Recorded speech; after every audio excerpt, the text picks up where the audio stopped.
என் அன்பு குழந்தையே, உன்னுடைய மனதில் இருப்பதை அப்படியே சொல்லட்டுமா? நீ எதை யோசிக்கின்றாய்? என்ன செய்ய திட்டம் தீட்டியுள்ளாய்? என்னவெல்லாம் செய்ய போகின்றாய்? அதற்கு பிறகு உன்னுடைய வாழ்க்கையில் என்ன நிகழப் போகின்றது என எல்லாவற்றையும் வரிசையாக சொல்லப் போகின்றேன். கேட்ட பின் நீயே ஆச்சரியப்படத்தான் போகின்றாய். தூக்கி எறியவும் முடியாமல், விலகிச் செல்லவும் முடியாமல், வெறுத்து ஒதுக்கவும் முடியாமல், நொடிக்கு நொடி நினைத்து வருத்தப்படக்கூடிய அளவிற்கு உன்னுடைய வாழ்க்கையிலும் ஒரு உறவு இருந்து கொண்டுதான் இருக்கின்றது. ஆனால் அவர்களை நீ ஆழ்மனதில் நேசித்து விட்டாய். என்ன செய்வது என்று தெரியாமல், வாழ்க்கையில் அடுத்து என்ன நடக்குமோ என்று தெரியாமல் தானே தவிக்கின்றாய். வருந்தாதே என்றெல்லாமே. தவறு செய்பவர்களுக்கு ஒரு தண்டனை இருக்கத்தான் செய்கின்றது. அவர்களுடைய கர்மா அவர்களை அவ்வளவு சுலபமாக விட்டுவிடாது. இருந்தாலும் என்னுடைய அன்பு குழந்தையான உனக்காகவே உன்னுடைய பெருமாள் அதை எல்லாவற்றையும் சரி செய்து அந்த உறவையும் உன்னுடைய வசம் வந்து சேர்க்கின்றேன். உன்னுடைய குடும்பத்தில் உள்ள எல்லோரும் உன்னுடைய உண்மையான அன்பை புரிந்து கொண்டு உன் மீது உண்மையான பாசத்தோடும் அக்கறையோடும் இருக்கும்படி நான் செய்கின்றேன் என்றல்லமே. பொய் பேசுபவர்களுக்கு என்ன தண்டனை என்று தெரியுமா? அவர்கள் உண்மை பேசும்போது ஒருவரும் நம்ப மாட்டார்கள். இதுவே அவர்களுக்கு சிறப்பான தண்டனைதான். அளவில்லாத அன்பாக இருந்தாலும் அதை எல்லோருக்கும் நீ அளவோடு கொடுத்தால்தான் அதற்கு மதிப்பு. என் தங்கமே, யாராவது உன்னை தவிர்த்து விட விரும்புகிறார்கள் என்று நீ உணர்ந்தாலே மீண்டும் அவர்களை தொந்தரவு செய்யாதே. அவர்கள் உன்னை எந்த தூரத்தில் வைக்க நினைக்கிறார்களோ அதே தூரத்தில் நீ இருந்துவிடு. கூடிய விரைவில் உன்னுடைய வாழ்க்கை மாறத்தான் போகின்றது. அன்பும் அமைதியும் நிறைந்த நிறைவான வாழ்க்கையை நீ பெறப்போகின்றாய். அப்பொழுது ஒன்றுமே இல்லாத இந்த விஷயங்களுக்காகவா நாம் கவலைப்பட்டோம் என்று இப்போது நடப்பதையெல்லாம் நினைத்து அப்போது நீ மனம் சிலிர்த்துதான் போகப் போகின்றாய். நீ எதை நினைக்கின்றாயோ அதுதானே உன்னுடைய மனதில் மீண்டும் மீண்டும் யோசனைகளாக வருகின்றது. அது நல்லதோ கெட்டதோ அதை பற்றி நீ சிந்தித்து விட்டால் போதும். மீண்டும் மீண்டும் அதை பற்றிய நினைவுகள் தான் வந்து உன்னை பாடாய் படுத்திக் கொண்டிருக்கின்றது. நீ எதற்காகவும் வருந்தாதே என்றல்லமே. கடந்த காலத்தை நினைத்து நீ கவலைப்படுவது என்பது கடுகளவு கூட உனக்கு உபயோகப்படாது. சுயநலமான தகுதியற்ற விதண்டாவாதம் செய்யும் பிடிவாதம் கொண்ட மனிதர்களிடம் பழகுவதை விட்டுவிட்டு தனியாக இருப்பதே மேலென்று என்னை நோக்கி வா. துன்பத்தில் கிடந்தாலும் மற்றவர்களுக்கு யார் ஒருவர் துன்பம் நினைக்காமல் வாழ்கின்றாரோ அவர்கள்தான் உயர்ந்த மனிதர்கள். எனதன்பு குழந்தையான நீ இப்பொழுது அளவில்லாத துன்பங்களால் வாடிக்கொண்டிருக்கிறோமே என்று மற்றவர்களுக்கு பழி சொல்ல நினைக்காதே. உனக்கான நல்லதை நான் செய்து கொடுக்கின்றேன். உன்னுடைய வார்த்தைகளின் அருமை பெருமை தெரிந்தவர்களிடம் மட்டும் நீ வாதம் செய்தால் போதும். வார்த்தைகளின் மதிப்பு தெரியாதவர்களிடம் நீ மௌனமாக இருந்து விடு என்றல்லமே. உன்னை சார்ந்த மற்றவர்களின் செயல்களை மாற்ற முயற்சித்து நீ மனவேதனையை அடைவதை விட அவர்கள் அப்படித்தான்.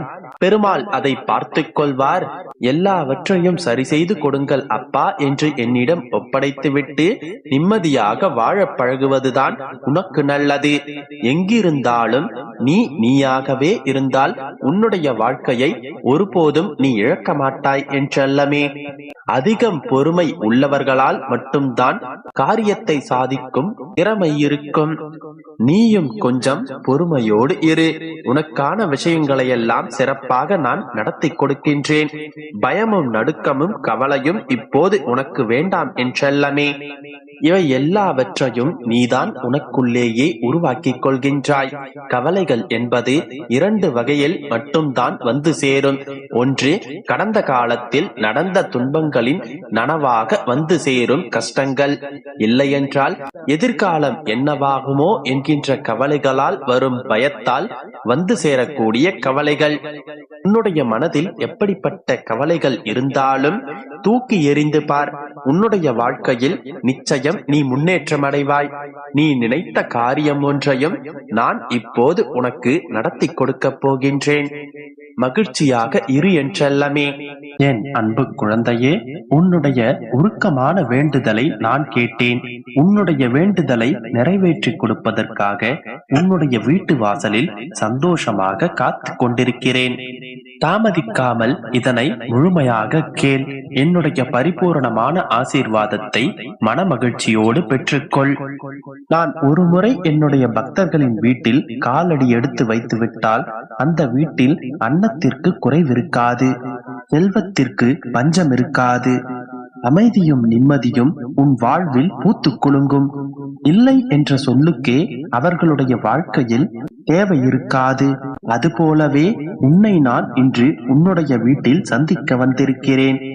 கூடிய விரைவில் உன்னை நான் உயர்ந்த இடத்திற்கு அழைத்துச் செல்வேன். உன்னுடைய வாழ்க்கையில் சோதனைகளை கொடுத்து உன்னை சோதிப்பேனே தவிர என்றுமே உன்னை வேதனையில் வீழ்த்த மாட்டேன். கடைசி நிமிடத்தில் கூட ஒரு அதிசயத்தை நிகழ்த்துவேன். அதற்கான நேரத்தை காத்து கொண்டிரு, கண்டிப்பாக உனக்கு கிடைக்கும். என்ன அப்பா, சோதனைகளையும் நீங்கள் தான் தருகிறீர்கள், அதற்கான ஆறுதலையும் நீங்கள் தான் தருகிறீர்கள், இது நியாயமா அப்பா என்றுதானே கேட்கின்றாய்? ஆறுதல் என்பது உன்னுடைய காயத்திற்கு தற்காலிக மருந்து. ஞானம் என்பது உன்னுடைய காயத்திற்கு நிரந்தர தீர்வு. நான் உனக்கு ஞானத்தை தருவதற்காகவே நினைக்கிறேன். சோதனைகளின் மூலமே அனுபவம் பிறக்கும், அனுபவத்தின் வழியே ஞானம் பிறக்கும், ஞானம் பிறந்தால் நிரந்தர மகிழ்ச்சி கிடைக்கும். அதற்காகத்தான் கண்மணி உன்னுடைய வாழ்க்கையில் இந்த சோதனைகள் வருகின்றன. அந்த சோதனைகளின் மூலம் நீ அனுபவங்களை பெற்றுக்கொண்டு ஞானத்தை அடைவாய். இதுவே உன்னுடைய அப்பாவின் எதிர்பார்ப்பு. அதற்காக இத்தனை காலங்களா அப்பா, எத்தனை ரணங்களைத்தான் நான் தாங்கிக் கொண்டிருப்பது என்று கேட்கின்றாயா? என் செல்லமே, காலத்திற்கு பேசும் சக்தி கிடையாது. ஆனால் காலம் அனைத்திற்கும் பதில் சொல்லும். உனக்கு ஏற்பட்ட இந்த காயத்திற்கும் உனக்கு ஏற்பட்ட இந்த பல இழப்புகளுக்கும் இந்த காலம் நிச்சயமாக பதில் சொல்லும். அப்போது நீ செய்ய வேண்டியது உன்னுடைய கடந்த கால நிகழ்வுகளை நினைத்து உன்னுடைய நிகழ்காலத்தை கெடுத்துக் கொள்ளாமல் நிகழ்காலம் சிறப்பாக அமைவதற்கான எண்ணங்களையும் வளர்த்து கொண்டு, எண்ணம் உறுதியாக இருந்தால் எண்ணியபடி உயரலாம். உன்னுடைய எண்ணம் தான் உன்னுடைய எதிர்காலத்தை உருவாக்குகிறது. அதனால் உன்னுடைய எண்ணத்தை செம்மைப்படுத்திக் கொள். அதன் பிறகு உன்னுடைய வாழ்க்கை சிறப்பானதாக மாறிவிடும். என் குழந்தையே, உன்னுடைய கண்ணீருக்கு பதில் சொல்லும் நேரம் வந்து விட்டது. அன்பு அதிகமானால் அலட்சியப்படுத்தப்படுவாய், ஆசை அதிகமானால் துன்பப்படுத்தப்படுவாய்.